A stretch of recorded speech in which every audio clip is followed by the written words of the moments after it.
recording button. And that then just remains for me to introduce our first speaker for today, who is Serim Illday, who then the title of her talk is, Can the Complexity of Life Be Simplified, and to What Extent? Serim, you have 15 minutes, and I'll make some loud noises at the 15-minute mark and send you a 1 or 2 minute warning beforehand. So, right, please. got it. Thank you very much, Scott. So here is how a typical physicist approaches a complex biological system. So if she reduces the system to its simplest, yet still functioning form to address it. And I think the best examples of such an approach can be found in Erwin Schrödinger's 1944 book, What is Life? For instance, he predicted the double helix structure based on pure physical and mathematical reasoning. And here you see a letter from Francis Crick acknowledging this fact. He says, we, Watson and I, thought you might be interested in the enclosed reprints. You will see that it looks as though your term aperiodic crystal is going to be a very apt one. So mathematicians were also thinking in similar reductionist approach. Here is a famous example of cellular automata, where you choose a cell and count the number of its neighbors. If the numbers are less than 2, the cell dies of loneliness. If it is 4 and above, it also dies of overcrowding. But if it is in between, the cell leaves, and if it is adjacent to another cell with similar conditions, they self-replicate. And here you see how these 4 simple rules causes an emergence of a complex structures and behavior in a simple computer simulation. But unfortunately, life is not this simple. It is too complex, and we do not fully understand it because we are not able to quantify its properties. We cannot control it because it is strongly stochastic and highly nonlinear, and we cannot predict its future because our physical and mathematical tools are insufficient. So, because life, as with all other complex systems, operate far from thermodynamic equilibrium, where the energy landscape is dynamically changing with external perturbations or with the inner dynamics of the system itself. And as you can see, my system, this white ball, is moving, let's say, from one structure to another, or one behavior to another, or one function to another. This is very distinct than what we already mastered, for instance, in thermodynamics and nonlinear dynamics approaches, where thermodynamics tells us that the system will evolve to a structure, function, behavior, something which minimizes its free energy. On the other hand, nonlinear dynamics tells us that the system will eventually go to a state where it was initially within the area of the attraction. Sorry. So, but neither of these approaches can tell us that where the system will end up if the conditions are highly nonlinear and strongly stochastic, as you see here. And my research comes in handy here.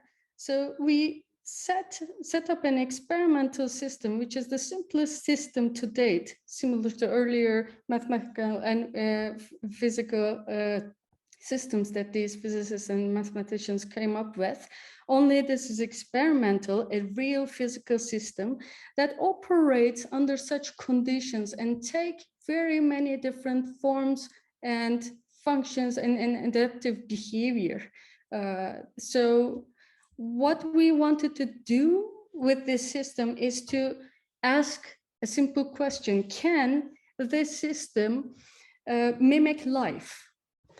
And when we look at the books and when we talk to people, there's no agreed upon definition of life, but people associate life with some words like life is self-regulating, self-healing, or if there is self-replication, then there is life. If there is, if multiple patterns, multiple behavior, multiple structures are computing, then we can think about life, cooperation and motility, and so on and so forth.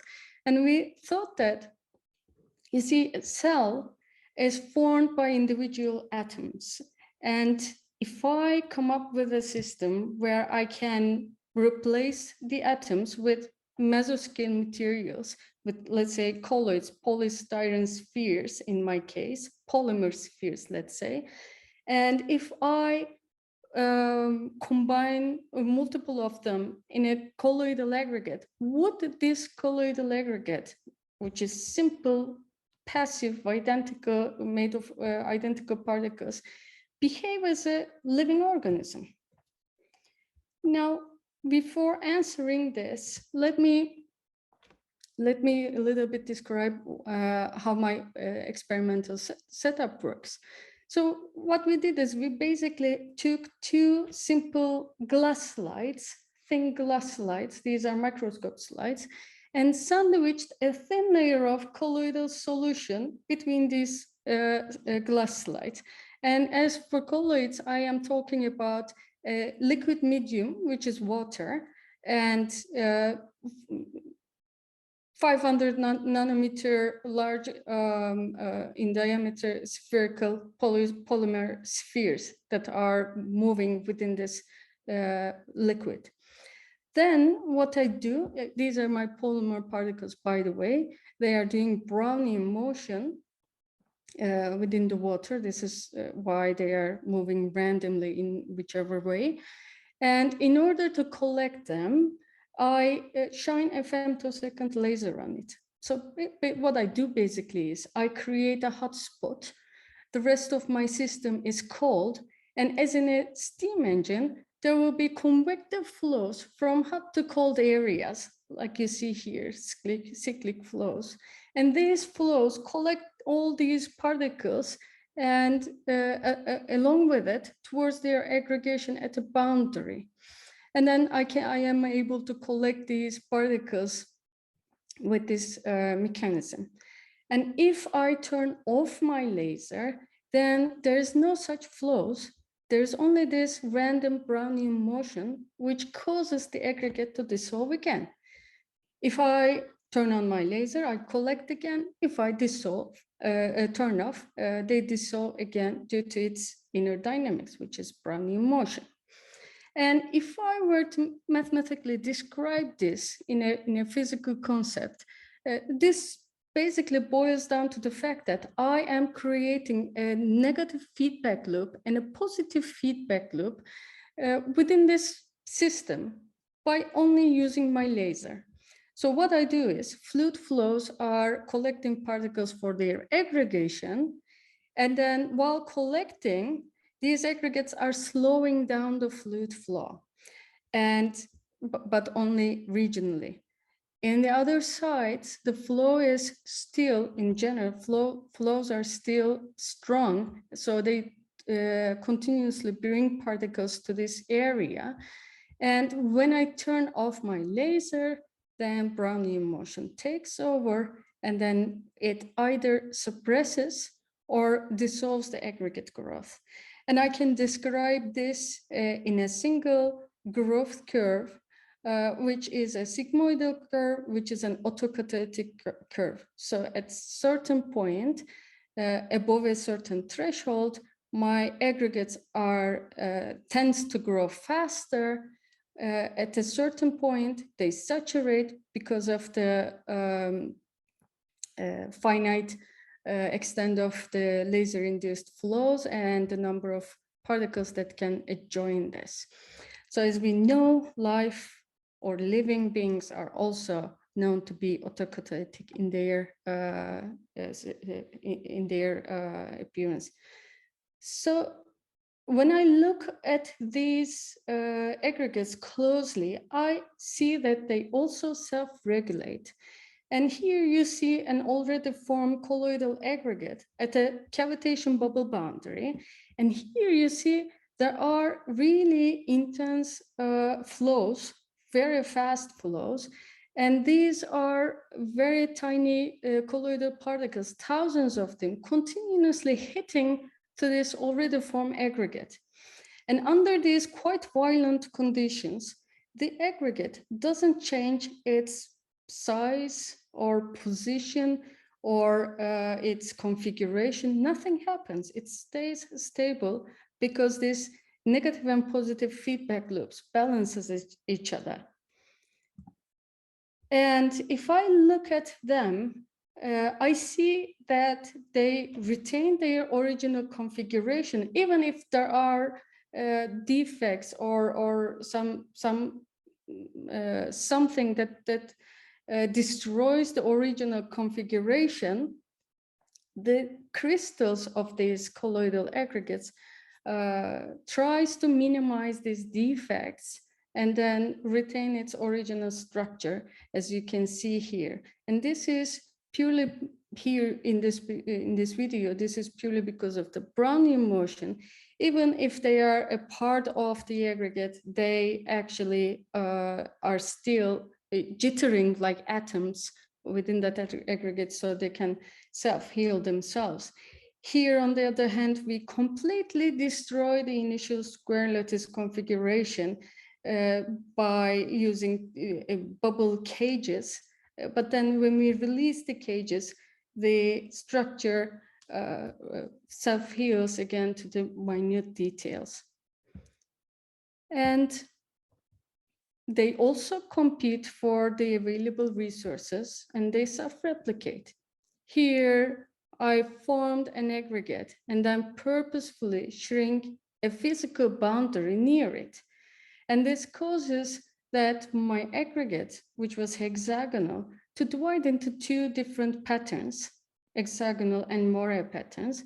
And you see, they start fighting with each other, let's say, for the available resources. And the available resources is that the available area for these aggregates to grow, self-replicate and grow and fill up, and the number of particles that they can recruit to their own pattern. Here you see hexagonal lattice has lost the game, but then the game is not over. This body, physical body, while shrinking, still changing the energy landscape. So it appeared again, and they start fighting again. And I am looking at the overall areas. I'm tracing the overall areas here. And I would see that once this body is fully diminished, then my system would like to stabilize into a single form. And it has to choose between these two, let's say, species or patterns. And as you can see, moire pattern first assimilates all the particles in the hexagonal pattern and return this to a moire pattern, and then uses the rest of the particles around to self-replicate and fill up this area. So I will just go towards the end for you to see better. Until there are no more particles joining this picture. They also cooperate and co-grow under certain conditions. Here you see at the different sides of a bubble, you see different kind of patterns emerges. Then I will shrink this bubble again to see what will happen to these different, let's say, species. And here I have a quasi-crystal, and here these two combine together to form a honeycomb lattice. And as you can see, this time they are co-growing and cooperating. And then there is motility. These particles are also motile. As you can see, wherever I move my laser, they come with me, like in living organisms. And this is not also a behavioral similarity. We can also form different kinds of structures with these simple colloids, such as you see here. We have formed 2D Bravais lattices.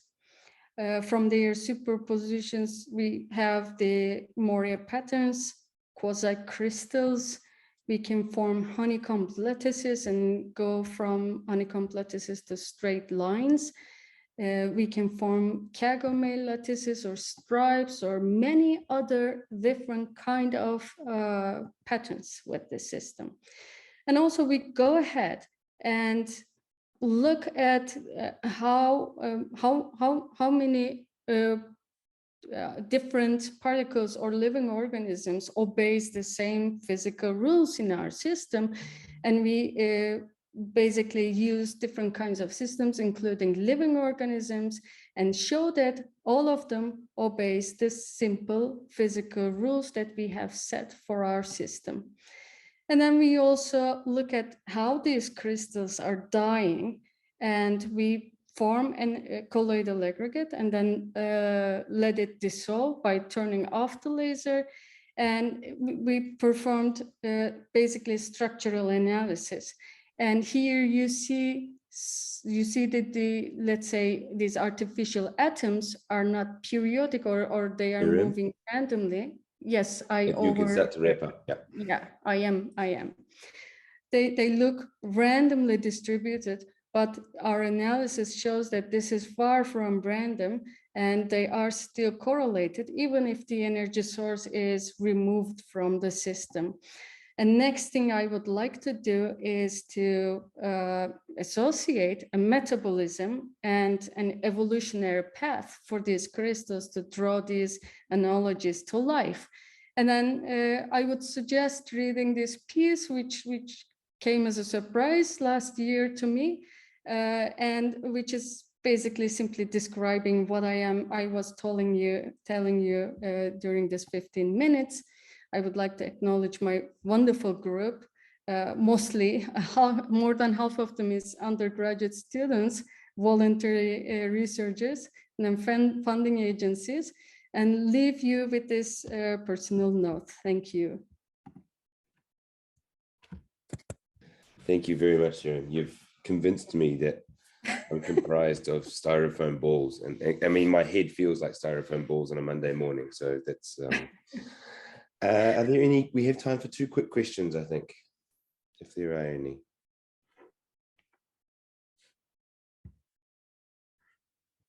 It was really beautiful to watch. I mean, it reminds me, actually, it's funny that you there was this allusion to art in that, like one of those last articles, because I've seen artworks that looked like this, where artists kind of drawn, like I'm thinking artworks from the 60s or something, where they've drawn random shapes, almost like a Joao Miro painting, that kind of grow and change. And so the kind of patterns we saw really reminded me of that.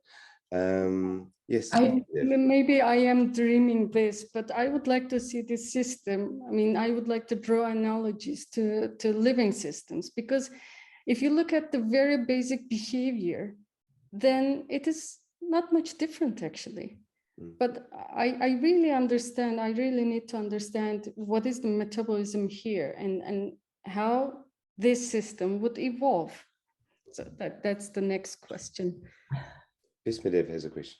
I have a question. That's a really fascinating talk. I was just wondering, for all the patterns that you're seeing and all the different properties that you illustrated, you are already, am I right that you're always disrupting it with a laser at some point? I mean, if you do not have that disruptor, then these patterns do not emerge. Now, so what are the features that a disruptor needs to have for these patterns to emerge? I mean, is it laser, or can it be heat stimuli? Can it be anything else? Can it be light or anything else? Well, that's the question of my ERC project, which I have to come up with within 2.5 years. But let me tell you this much. So the laser is only a tool to create a hotspot within a cold environment. So I'm basically using the thermal difference to create fluid flows, and everything is done by the fluid flows. And currently, we know, we didn't publish these results, but we know that let's say, geometric constraints of these hard spheres causes these different patterns to form, and their dynamic behavior is caused by their relationship between the fluid flow. So these aggregates are changing the fluid flow. In turn, fluid flow changes their behavior or pattern.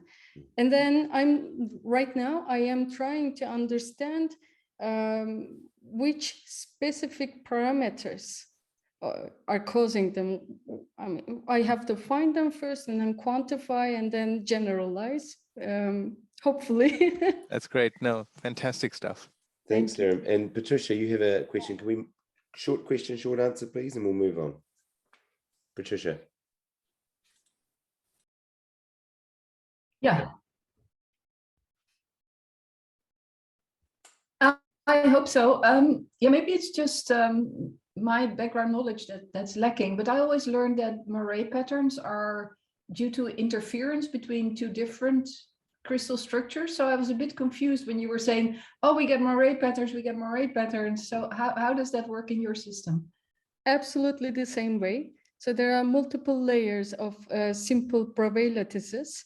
And then from their superpositions, you can get many different patterns just by orienting them in different ways, either fixing the centers and rotating, or just shearing them from one over the other. Wonderful. Perfect, thanks. I didn't realize you had multiple layers, but that clarifies it. Thank you. Yeah. Thank you.